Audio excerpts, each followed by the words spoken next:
It's a great time to be a My Hero Academia fan. With the manga being in its final stages, and the anime about to release their biggest, most impactful season yet, the hype for My Hero Academia will no doubt peak.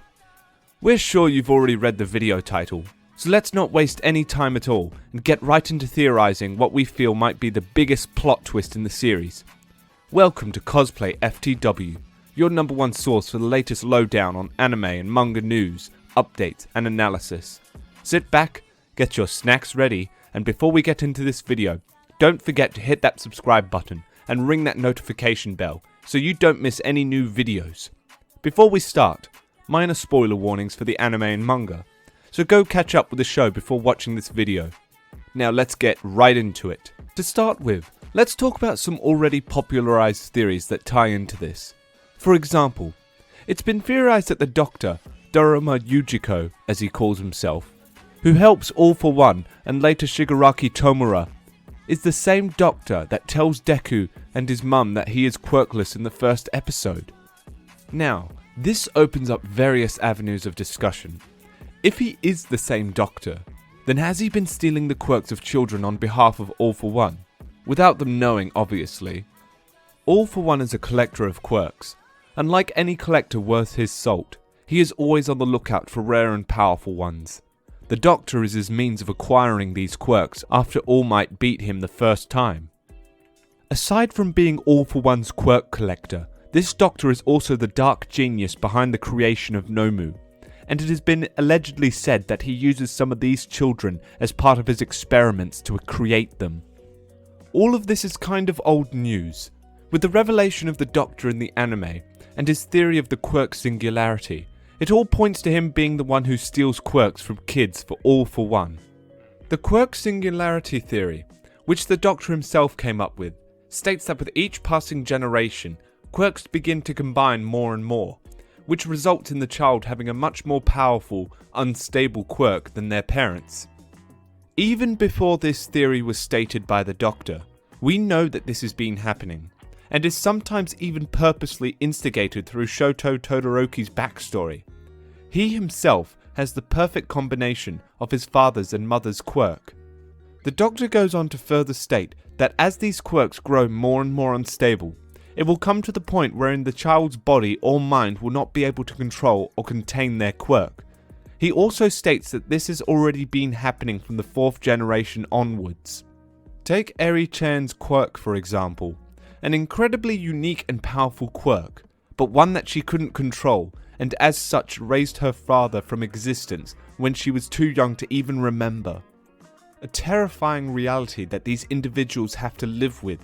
Even Tomura Shigaraki himself had a similar, yet much more tragic and horrifying quirk awakening. His quirk was too strong, and as such he accidentally killed his entire family.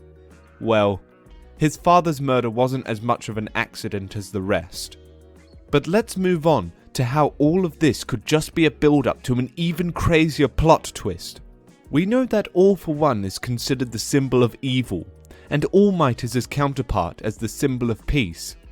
We also know that All For One had a brother, the first One For All user, that he is always looked down on. Manga spoilers. It is later revealed that both he and his brother had this one comic book as kids, which they both started reading, but All For One never finished it. He states it's because he hates how the heroes always win, no matter how well planned or powerful the villain is. This might even be where the seed of his goal germinated. His goal, which is to completely destroy this society that worships heroes, and the heroes themselves, of course. Now we all know that All For One is incredibly smart, cautious, and loves planning out all scenarios.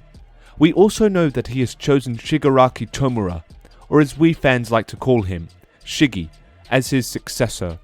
Since the first time Shiggy makes his move, it's obvious he has the backing of someone extremely powerful, and All Might soon figures out who. If you also notice, Shiggy says he's been given the Nomus by his benefactor, along with other allies. It is obvious that All For One has planned out everything to give Shiggy an edge in what he does. but it isn't the full extent of All For One's power at all. This means he'd expected Shiggy to lose, even wanted him to lose, so that he could grow. Something you inevitably see. In the first 2 seasons, Shiggy is basically a spoiled child with extremely warped values. But in the latest season, he finally comes into his own as a proper, terrifying villain. He even takes his master's quirk, All For One, with the Doctor's help. Manga spoilers. Later, we find out that All For One planned this entire scenario, as he lives on within Shiggy. A person's quirk is a part of their very soul or being. Their consciousness is tied to it. As we see with Deku, the previous users of All For One all exist within his mind. All For One does the same with Shiggy, but he has much more control. It's basically 2 people in one body. After losing to All Might the first time, he realized that he lacked something, and he found that in Shiggy, and has been grooming him to become not just a successor, but the perfect vessel. He also chose Shiggy because he is the grandson of Nana Shimura, All Might's teacher and the 7th user of One For All. All to further hurt and devastate the symbol of peace by any means. Further proving that All For One has been planning everything from the start. So, it stands to reason that All For One could have also planned out everything on the other side as well. By that we mean, with all his resources, power and connections, which he has a lot of due to him being alive for so long, he could have definitely planned Deku's life as well. From him being chosen as All Might's and One For All's successor, right to him accessing his other quirks and powering up enough to take on the complete form of Shiggy and All For One. To prove this, let's go all the way back, the origins of the quirk that is known as the One For All. One For All is defined as the crystallization of power that has been passed down through the generations, all for the purpose of defeating the ultimate evil that is All For One.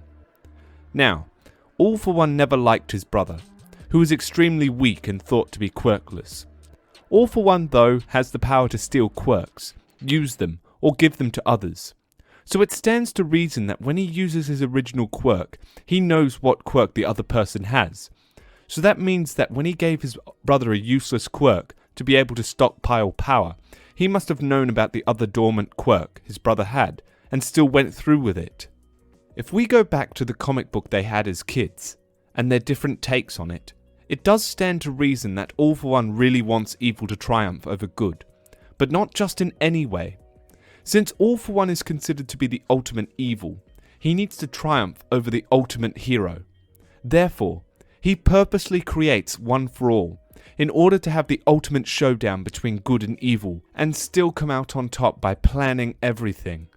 Or, if he didn't know about his brother's dormant quirk, once One For All was created, the first couple of users were definitely not as powerful, what with All Might being the only user to defeat All For One. Then why didn't All For One just take the quirk back before it got too powerful? Simple. He wanted the quirk to grow. Now let's fast forward to Deku. After All Might defeated All For One the first time, which we don't see, it's only mentioned, both All For One and All Might are badly injured, but neither is dead. Therefore, All For One plans to take on a successor, and since All Might is also running out of time, he will need to find one too. Now we introduce Deku, a quirkless, or not really, boy who dreams of nothing but becoming a hero like All Might. He's the ultimate hero fanboy, with an obvious sense of justice and peace, and a kindness that can change the world. Let's assume the Doctor stole his quirk, and even if not, it would be very easy for someone like the Doctor or All For One to keep tabs on Deku. Since this theory is about All For One planning Deku's rise to power, it is under the assumption that All For One knows All Might will be looking for a successor, which wouldn't be hard to figure out, and so has been on the lookout for the perfect successor for All Might himself, in order to control every aspect of this generational feud between All For One and One For All. What evidence is there to support this, you ask? Well, that's exactly what this video is about. We might have taken an important detour to explain why All For One is doing this, but let's get back to our regularly scheduled program of analysing Horikoshi's work to the most minute details in order to support our wild-eyed cockamamie theories. Let's go back all the way to the beginning of the show. Now, since we've established how All For One could have been keeping tabs on Midoriya, he must have known about his desire to be a hero, despite the lack of powers. It's not like Midoriya was hiding it. So, after selecting Midoriya and seeing his desire and frustration grow as he grew older, while never losing his kindness and good heart, he knew that he needed All Might to meet him. To plan their meeting in such a way that properly showcases Midoriya's qualities as a hero must have been tricky. Let's think back to episodes 1 and 2. Deku was attacked by the sludge villain, a villain that just happens to be near Deku at the right time. A villain that wasn't given an explanation as to why he's there other than he was robbing a store. All Might, who was there off duty, again with no explanation, sees this and pursues. The sludge villain escapes through the sewers and comes across Deku. Coincidence? I think not. All Might, having already been chasing this villain, catches up and saves Deku. Now don't you think this is a little too convenient? All Might being there on his day off just as the villain robs a store, and Deku being nearby right as all this happens? Obviously, All For One can't predict or control exactly how Deku will act, or All Might for that matter, but it was safe to assume that Deku's insecurities and frustrations were at their peak, and coming across his idol at that time, there was no way Deku would let him out of his sight.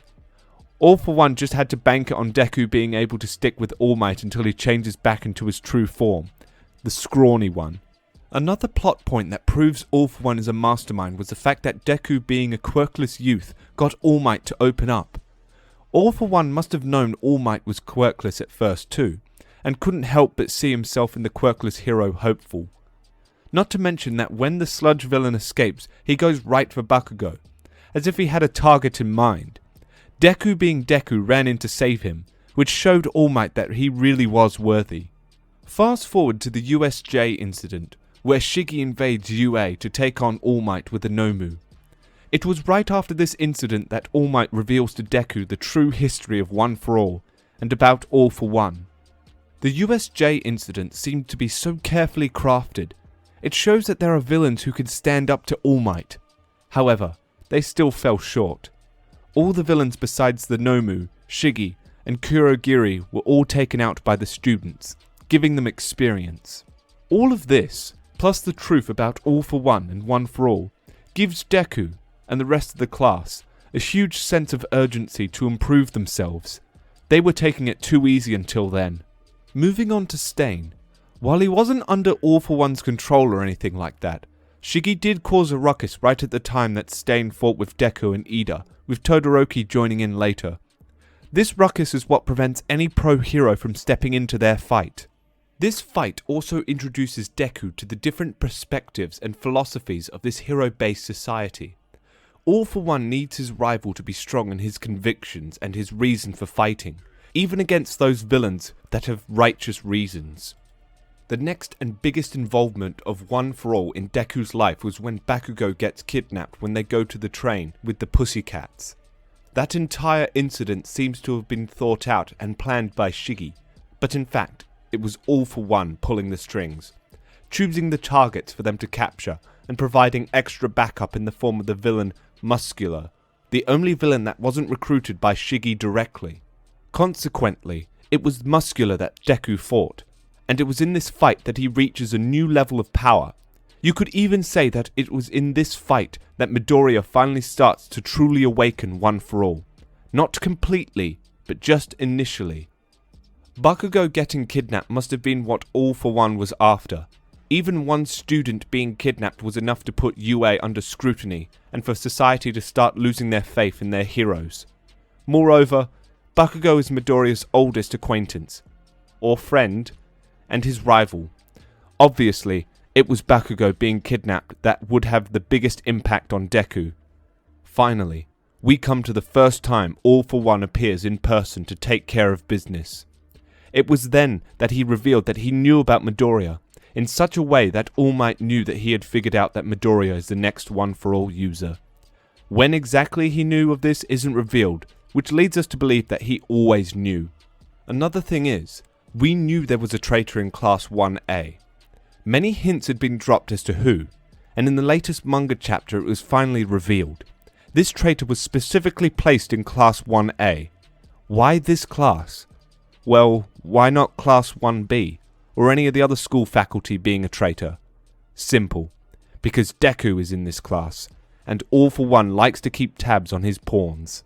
While some of these may be far-fetched, the evidence that supports this theory can't be denied.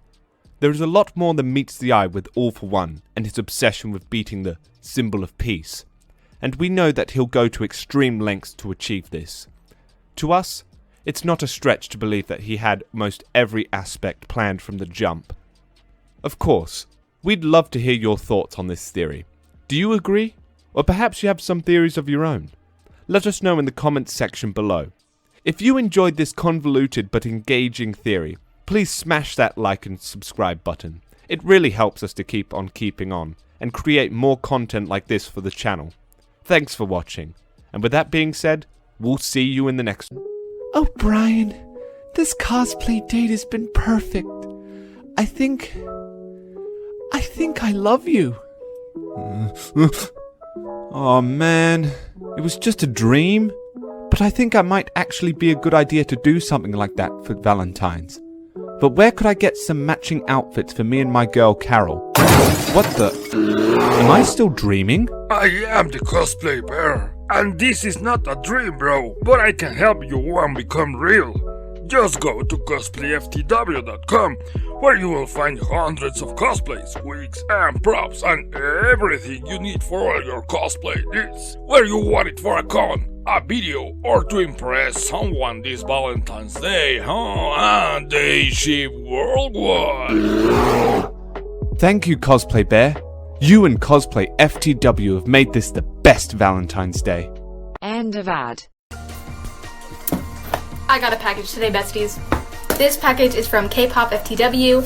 If you're familiar with them, they are a online store, and they sell mystery boxes for K-pop groups and a bunch of animes. If you have been with me for a while, you know that last August, I ordered their Haikyuu mystery box, which is when I got my little Nishinoya buddy. He has been on my bed since then, and he has never left. This one is a Demon Slayer one. I'm so excited, let's get into it. You guys, I got a Zenitsu Nindroid with different faces and stuff like that. Oh my god, I'm so excited. I got a mask. Y'all, they pulled through. They know this pandemic was killing us, and I needed to style up my masks a little bit because they're all a little bit basic. And I will definitely be rocking this one. I have to angle my phone to get it all in there, but look at that. Their website again is called Cosplay-FTW or K-pop-FTW, depending on what merch you want. I highly recommend getting these boxes. You get so much, and there's so much cool stuff. They're the Full Metal Alchemist one that I've been looking at.